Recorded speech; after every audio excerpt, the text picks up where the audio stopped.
ආයුබෝවන් ඔන්න අදත් මගේ channel එකට ඔයාලව ආදරයෙන් පිළිගන්නවා. ඉතින් අද මම ඔයාලට උගන්වන්නේ හරිම ලේසියෙන් ගෙදර ඉතිරි වෙන බත් පාවිච්චි කරලා අපේ සම්ප්‍රදායික දොදොල් රසටම දොදොල් හදාගන්න විදිහ. ඉතින් මේ දොදොල් එක නම් හරිම රසයි. රස වගේම තමයි අපිට අඩුම මුදලකින් මේක හදාගන්නත් පුළුවන්. එහෙනම් අපි බලමු කොහොමද මේක හදාගන්නේ මොනවද ඕන කරන බඩු කියලා. ඔයාලට අවශ්‍ය කරන බඩු ලයිස්තු මම පහලින් දාලා තියෙන්නේ. මුලින්ම අපිට බත් ඕනි කරනවා. මම මේ අරන් තියෙන්නේ ඊයේ රෑවියපු බත්. අද උදේ තමයි මේ ටික ගත්තේ හදන්න. ඔයාලට මේකට කැමති හාල් වර්ගයක් ගන්න පුළුවන්. බාස්මති, කීරිසම්බා, සුදු කැකුළු ඔයාලා කැමති හාල් වර්ගයක් අරගන්න. මෙතන මම මෙෂරින් කප් එකෙන් දෙකක් අරගෙන තියෙනවා. ඒ කියන්නේ අපි තේ බොන අඬු කෝප්පෙන් දෙකක්. ඊළඟට පොල් කිරි අඬු කෝප්පෙන් 3ක් ගත්තා. මම මෙතන අරගෙන තියෙන්නේ පළවෙනි කිරි, දිය කිරි ගන්න එපා. ඊළඟට සීනි ග්‍රෑම් 250ක් අරගෙන තියෙනවා. මම ගත්තේ දුඹුරු සීනි. ඔයාලට කැමති සීනි වර්ගයක් ගන්න පුළුවන්. මෙතන පොල් තෙල් මේස හැඳි 4ක් අරගෙන තියෙනවා. තව එනසාල් කරල් 4ක් කබල බැදලා කුඩු කරලා අරගෙන තියෙනවා. ගෙදර තියුණු කජු පොඩ්ඩකුත් පොඩි කෑලි වලට කපලා අරගත්තා. ඇත්තටම කජු නම් මෙතෙන්ට අවශ්‍යම නැහැ. මම ඔයාලට පෙන්වන්න මේ අරගත්තේ. ඔයාලට ඉතින් කජු වෙනුවට රට කජු උනත් දාගන්න පුළුවන්. ඉතින් ගොඩාක් අයට මේ ද්‍රව්‍ය ටික ග්‍රෑම් වලින් මැනගන්න ක්‍රමයක් නැහැ. ඉතින් මම මේ මෙෂරින් කප් එකෙන් එකක් කියන්නේ අපේ මේ තේ බොන අඬු කෝප්පෙන් එකක්. ඒ අඬු කෝප්පෙන් එකක් ග්‍රෑම් 200ක් තියෙනවා. ඉතින් මම බත් වලින් මේ වගේ අඬු කෝප්පෙන් දෙකක් අරගත්තා. පොල් කිරිත් මේ වගේ අඬු කෝප්පෙන්ම 3ක් අරගත්තා. මේ මෙෂරින් කප් එකයි අඬු කෝප්පෙටයි අල්ලන ප්‍රමාණය එක සමානයි. ඒ නිසා ඔයාලා මැනගන්නකොට අඬු කෝප්පයක්ම පාවිච්චි කරන්න. ඊළඟට අපි දොදොල් ටික දාන තැටිය සූදානම් කරගන්න තමයි යන්නේ. ඉතින් අපිට මේ දොදොල් හදනකොට ටිකක් ගැඹුරු තැටියක් අවශ්‍ය වෙනවා මෙන්න මේ වගේ. දැන් මම මේ තැටියේ තෙල් ටිකක් ගාලා සකස් කරගන්නවා. ඔයාලට මේ වගේ තැටියක් නැත්නම් පැතලි බිස්කට් ටින් එකක් වුණත් ගන්න පුළුවන්. එහෙනම් අපි දැන් දොදොල් ටික හදාගමු. බ්ලෙන්ඩර් එකේ ලොකුම කප් එක තමයි මම අරගෙන තියෙන්නේ. මම ඒකට මේ බත් ටික දාගන්න ඔක්කොම. ඊළඟට මේ බත් එකට පොල් කිරි කෝප්ප 2මාරක් මම එකතු කරගන්නවා. ඉතිරි පොල් කිරි ටික පස්සේ ගන්න තියාගන්න. දැන් මේ පොල් කිරි ටිකයි බත් ටිකයි උකුම පේස්ට් එකක් වෙනකන් හොඳින් බ්ලෙන්ඩ් කරගන්න. මේ තියෙන්නේ බ්ලෙන්ඩ් කරගත්තට පස්සේ. මේ බලන්නකො පොඩ්ඩක්වත් කෑලේ නැහැ, හරිම උකුයි. දැන් අපේ ඉතිරි පොල් කිරි ටිකත් අරගෙන මේ පේස්ට් එකට දාලා හොඳින් කලවම් කරගන්නවා. ඊළඟට මම දොදොල් ටික හැඳි ගන්න යන්නේ මෙන්න මේ වගේ පෑන් එකක. මම ඒක ටිකක් රත් වෙන්න ලිපේ තියලා ඒකට සීනි මේස හැඳි 5ක් දාගන්නවා. දැන් ඉතින් අඩුම ගින්දරේ තියාගෙන මම මේක කැරමල් කරගන්නවා.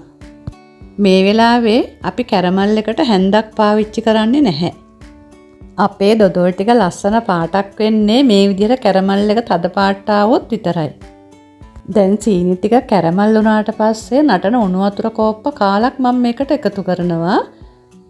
ඊළඟට අපේ ඉතුරු සීනි ටිකක් දාලා හොඳින් දිය කරගන්නවා.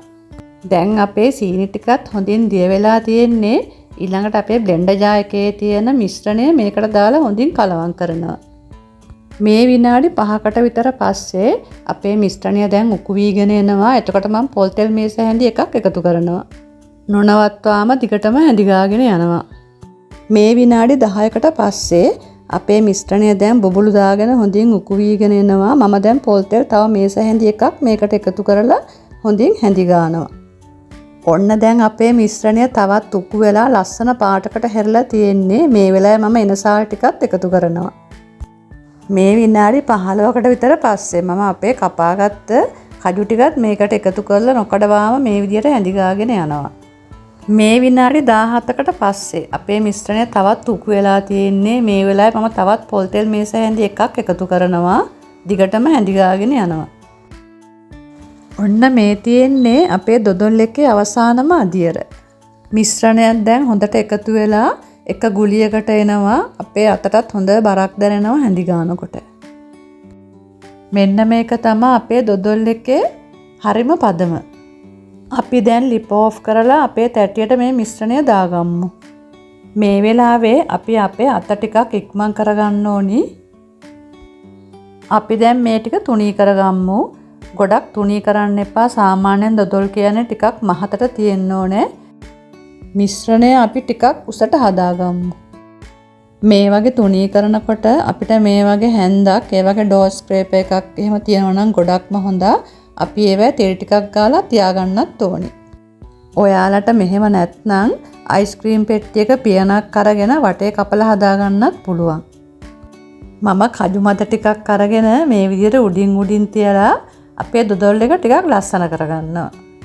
ඇත්තටම මේකත් අවශ්‍යම නැහැ. ඔයාලා තියෙන විදිහට හදාගන්න. දැන් ඔයාලා මේ දොඩොල් එක පැය භාගයක් විතර නිවෙන්න තියලා ඊට පස්සේ මේ විදිහට කෑලි කපන්න. ඔයාලා දොඩොල් එක කපන්න කලින් කපන පිහියේ හොඳට තෙල් ටිකක් ගාලා ගන්න. නැත්නම් කපන්න බැරි වෙයි ඇලෙන ගතියක් එන නිසා. මේ බලන්නකෝ අපේ දොඩොල් එක හරිම ලස්සනට තියෙනවා. මම ඉතින් ගොඩක්ම ලොකු කෑලි 12කට කපා ගත්තා. ඔයාලට මේක කනවා නම් තව කෑලි වලට කපා ගන්න පුළුවන්. කෑලි 20කට වගේ කපා ගන්න පුළුවන් ටිකක් පොඩියට කපනකොට. මේ අපි ගෙදර හදාගත්ත දොඩොල් එක අපි කඩෙන් ගන්න දොඩොල් වලට වඩා ගොඩාක්ම රසවත්. ඉතින් අපේ ගෙදර ඉතුරු වෙන බත් ඔයගොල්ලෝ වීසි කරන්න එපා. ඒවා ෆ්‍රිජ් එකේ තියලා ඊට පස්සේ ස්ටීම් කරලා අරගන්න. අරගෙන ඉවරලා මේ වගේ හදාගන්න. ඉතින් මම හිතනවා ඔයාලා මගේ වීඩියෝ එකට ගොඩක් කැමති වෙයි කියලා. ඉතින් ඔයාලා කැමති නම් මේ වීඩියෝ එක ඔයාගේ යාළුවෝ අතර ෂෙයා කරන්න, ලයික් කරන්න, කමෙන්ට් කරන්න. ඒ වගේම තමයි පහළ තියෙන රතු පාට බටන් එක ඔබලා මාව සබ්ස්ක්‍රයිබ් කරන්න. එහෙනම් අපි ආයෙත් අලුත් වීඩියෝ එකකින් හම්බෙමු. ඔයාලා හැමෝටම සුබ දවසක්.